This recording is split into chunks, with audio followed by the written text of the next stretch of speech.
Then David went to Rabbah and removed the crown from the king's head, and it was placed on his own head. The crown was made of gold and set with gems, and he found that it weighed 75 pounds. David took a vast amount of plunder from the city. He also made slaves of the people of Rabbah and forced them to labor with saws, iron picks, and iron axes. Note there, talking about the king's head. Or from the head of Milcom, as in Greek version and Latin Vulgate. Milcom, also called Molech, was the god of the Ammonites. Okay, so that would imply more so that it was like the crown was like on the head of some statue idol thing representing their god, and he's like, yeah, nope, this god is not ruler of anything. I almost get like a I'm the captain now kind of vibe. I don't know if that was actually the intent, but that's just where my brain went with it. What's up, cool people? My name is Matt. Welcome back to our Bible study. Okay, so now we've made it to 1 Chronicles chapter 20. The past couple of chapters have been a bunch of military victories of David and his men, essentially, which came on the heels of David hearing that no, God does not want him to build a temple to house the Ark of the Covenant and whatnot, but one of his sons will, and that he's going to have a long-lasting, actually I believe the phrasing was eternal dynasty, but the relation to that for this situation is essentially, well, yeah, there's not really, it's not very peaceful around you right now. There's a bunch of people you're gonna have to fight to make things peaceful, so that's why the temple, one of the reasons the temple building won't really work out right now. And there's also a bunch of resources that they end up getting, and riches even, from these battles, and from, like, peace agreements and alliances that they make along the way, and all that kind of stuff. All that ends up feeding into the whole temple building situation later. But let me not get too much ahead of myself. So, yeah, let's hop into 1 Chronicles chapter 20. In the spring of the year, when kings normally go out to war, Joab led the Israelite army in successful attacks against the land of the Ammonites. In the process, he laid siege to the city of Rabbah, attacking and destroying it. However, David stayed behind in Jerusalem. Then David went to Rabbah and removed the crown from the king's head, and it was placed on his own head. The crown was made of gold and set with gems, and he found that it weighed 75 pounds. David took a vast amount of plunder from the city. He also made slaves of the people of Rabbah and forced them to labor with saws, iron picks, and iron axes. That is how David dealt with the people of all the Ammonite towns. Then David and all the army returned to Jerusalem. See, in our last chapter, there was mention of some conflict with the Ammonites. David initially tried to be peaceable, because things had been under the previous king, but then that king's son took over, and his advisors misunderstood David's intentions, or they intentionally misled the new king. So just completely embarrassed David's ambassadors, and that started a whole conflict. And this is, I guess, following up on that, because this city of Rabbah was apparently an Ammonite town, and as we read, it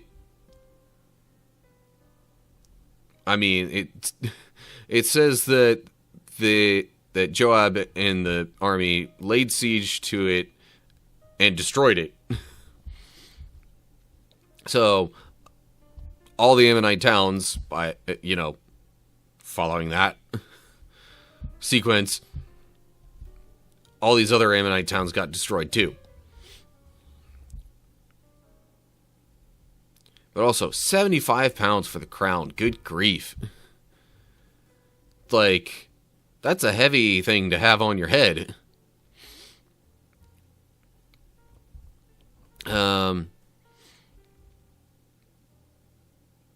And also speaks to, again, the added riches that Israel got from all this fighting.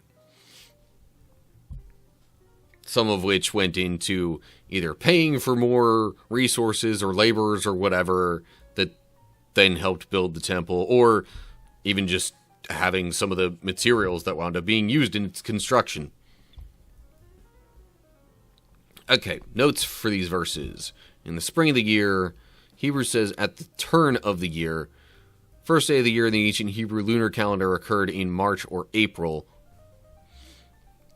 which is in what we would consider spring. Again, translation is designed for a modern audience, not necessarily to, go word for word with what it said in the Hebrew or whatever translation, whatever manuscript they're pulling from. Note there, talking about the king's head, or from the head of Milcom, as in Greek version and Latin Vulgate. Milcom, also called Molech, was the god of the Ammonites. Okay, so that would imply more so that it was like the crown was like on the head of some statue idol thing representing their god, and he's like, yeah, nope, this god is not ruler of anything. I almost get like a I'm the captain now kind of vibe. I don't know if that was actually the intent, but that's just where my brain went with it. But yeah, not like their god Moloch could save them from, the might of Israel and the Lord.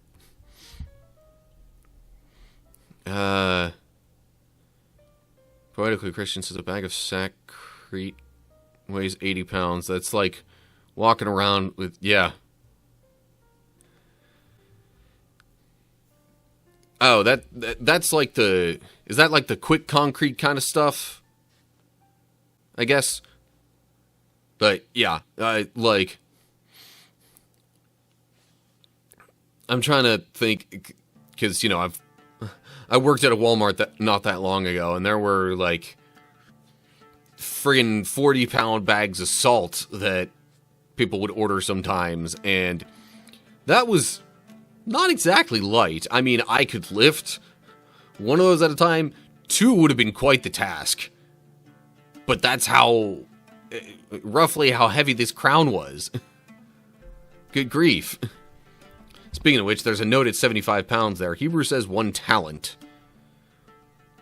Which they, I guess, did a calculation, or it seems to be understood that it probably was 34 kilograms, and then they went from kilograms to pounds.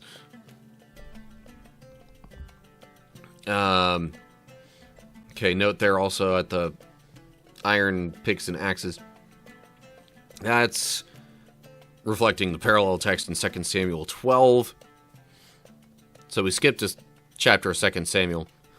Not that that's a big deal, since this is supposed to be more of like a summary and reminder kind of thing for the exiles. Just the notes in the previous chapter of 1 Chronicles were talking about 2 Samuel 10. Anyway, tangent. So that says in the parallel text, 2 Samuel 12:31, Hebrew reads, and cut them with saws, iron picks.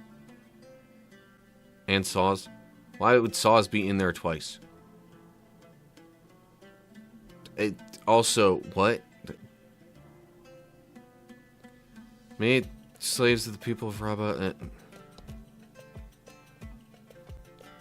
That seems odd. I feel like would have to be some more. Because otherwise that makes it sound like he's cutting the people. No, I don't think that's what's happening here. 2 Samuel probably has him putting them to work, and that's what's going on here. Anyway. Okay. Yeah,